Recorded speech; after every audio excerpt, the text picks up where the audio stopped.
What is going on, guys? Frank the Geeky Gecko back, and in today's video we're going to talk about what are the negative and positive effects of inbreeding leopard geckos.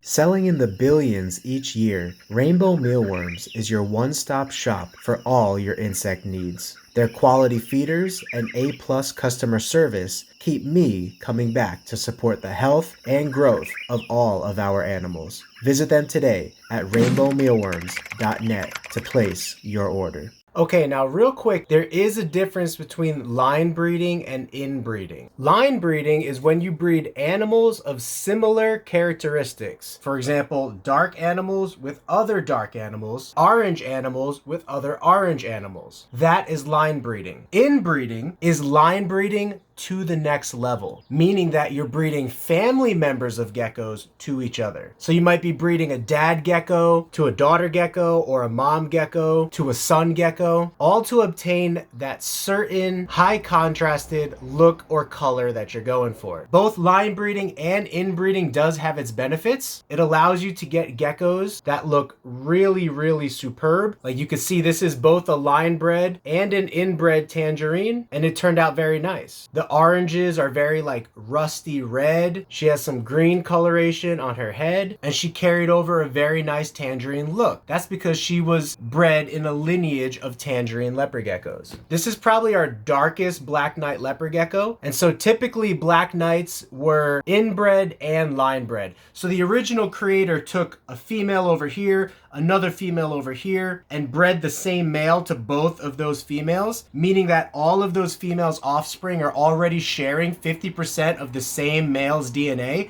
and then bred those offspring together. So he did diversify the lines a little bit, bringing those cousin geckos together. They're still overlapping similar DNA from that dad. So that's kind of distant inbreeding. Direct inbreeding would be what I mentioned earlier, breeding a father to a daughter, or a mom to a son, or brother to sister. That is also really good because you can see really good enhanced color and pattern effects that would be very difficult to get if you were not inbreeding and take longer to achieve. But sometimes, not all the time, inbreeding will come at a cost. The most common deformity that you will find is stunted or runted body types. So here you can see a gecko that is about 2.5 years old, and you really can't tell from my hand, but the gecko is very small. It also has a little bit of just kind of misshapen bone structure. You could kind of see it's really skinny. Its bones, like shoulder bones, are protruding a little bit. It lives. It even goes into ovulation, which means there's a chance that it could produce babies. But to me, it just seems like a really unhealthy animal. And so when this happens, I usually just keep them for pet purposes or try to find a good home for them for somebody. So if you are interested in that, let me know, because we do get some of these from time to time that do need a good home. Now, I don't know if this has anything to do with it on the tangerine side, but a lot of these runty geckos are red stripes. So I'll show you a couple others that I have. This one is not nearly as bad on the runty side, but you can still see it's kind of small. And so we are breeding this girl this year, or attempting to breed her to a small black knight male, to see if we could create like a miniature line of geckos, to see if that's possible. So they're normal geckos for the most part, but they are a little bit smaller and kind of weaker genetically looking compared to a normal leopard gecko. Now, again, you can see the red stripe, the two red stripes straddling the middle of the back. And I have like one or two more that are about the same size as this one. So the first one I showed you is by far the worst condition one.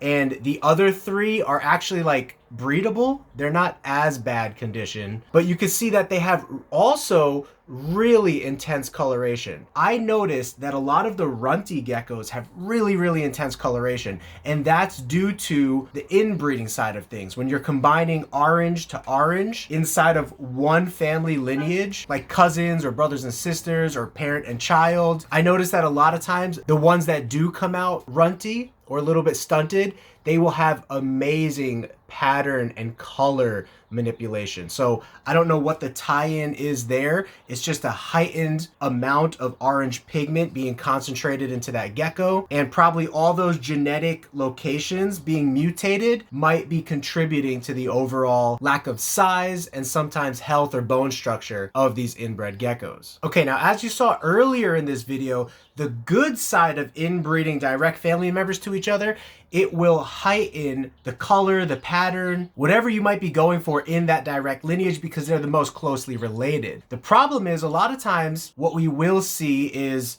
what I showed afterwards. And so this is a black knight. The original line of black knights is thought to be very inbred, which can lead to a reduced amount of fertility, small geckos that might appear to have bigger eyes and smaller faces because their body size is smaller. I just weighed this girl, she's 40 grams and she's full size. And she laid a bunch of eggs last year. So out of all of our black knights, we have 5 black knight females that we took in. 2 of them are small. All of them bred last year. And across those 5, we had about 20 to 25 pure black knight babies. So that's averaging about 5 black knight babies per female. Whereas a normal leopard gecko that is not as inbred may average 10 babies in a year. So the fertility rate seems to decrease about half the amount of a normal gecko. Now we're going into our second season for breeding these guys this year, so we'll see what happens this season. It's always good to compare different seasons and multiple numbers and not just base your conclusions off of one season. But this is something that other breeders have already talked about, so I'm not afraid to say some of these things that people have experienced. But we'll definitely do a good job of documenting everything that goes on. Now you can see a little bit of pattern shining through this animal, and the dad is a little bit darker than this, but you can see that very first gecko that we showed, you can't see any pattern whatsoever. So that's a good lesson for the benefits of inbreeding and line breeding, is that you can get babies that are better than the parents. And so if you have an opportunity to buy a black knight leopard gecko that might not be $3,000 quality, but is only $1,000 quality, as long as you buy another black knight leopard gecko that is pretty dark and good quality, you can still make babies that are way better than the parents. Now, out of 400 total leopard geckos hatched here over the last couple of years, this is the only one that we hatched with what is called shark mouth, where the top jaw comes above the bottom jaw. And they call that shark mouth just because it has a little bit of a sharky look to it. And you can see that this gecko is also an adult, but a little bit smaller than a normal leopard gecko. And that's because this one was also inbred. So whether the shark mouth is an incubation issue or linked to inbreeding, we know that the small size is typically indicative of inbreeding. Now, I like to encourage people when they start to see stuff like this popping out in their collection, that's when you want to start to diversify bloodlines more, or before it even gets to this point. So we started our whole tangerine collection with 2 tangerines that may or may not have been from different bloodlines. They came from the same breeder, so that breeder might have been breeding those tangerines in his operation for a long time. That's why they might have shared similar DNA. So after only 2 seasons of inbreeding those geckos together, we started to see stuff like small sizes, this shark mouth, and even this gecko that was born with a backwards arm. Whether that's linked to inbreeding family lines, or whether that was an incubation thing or just random bad luck, because that can happen, does happen in nature. Regardless of what it was,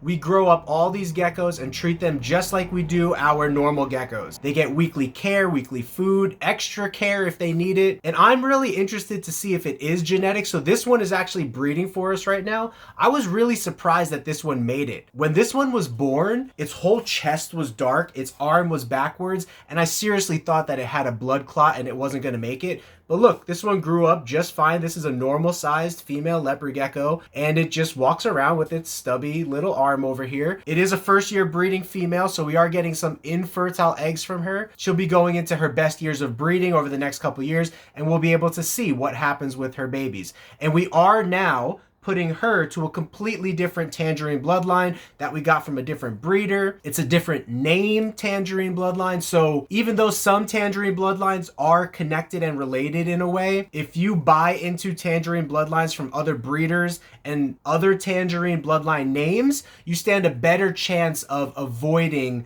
inbreeding situations. Now, just to end on a positive note, guys, inbreeding and line breeding is the best known way that we have in the hobby to attain a certain look. Take this bold stripe, for example. It has a completely bright yellow empty back.